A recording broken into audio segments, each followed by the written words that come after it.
My name is Lauren Vigilante, and I will be explaining the Tomlinson model of differentiated instruction.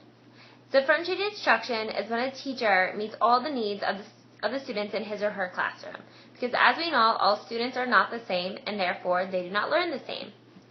So what we differentiate is by content, process, and product, and how we do it is by 3 different ways, which is learning profiles, readiness, and interest. So first I'm going to talk about learning profiles. So learning profiles is basically the best way in which your student learns. Each of them has their own set of personalities, and I related this a lot to actually the Styles of Personalities class, which they are each given a color. So they each have their color, and that kind of says how and what way they learn the best. So again, we do this in 3 different ways.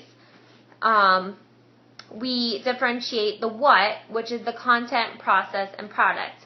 And by using learning profiles, this is how you're doing it. So first you're going to take your content, and your content is basically what you're teaching.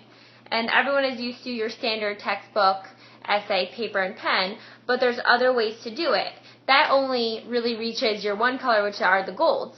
But there's 3 other colors out there, and there's lots of different ways to teach it. So you could do videos, you could do PowerPoints, you could do Prezzies, you could do maps, you could do books, audiobooks, iPads, smartboard. I love my smartboard, and I love the games that it comes with. There's so many different ways to differentiate the content that you're teaching. I'm a special education teacher, so I feel like I differentiate a lot in my classroom. And one way that I love to differentiate with my resource room is through music. For example, I teach figurative language, and one way I would do this is we would actually put on pop music.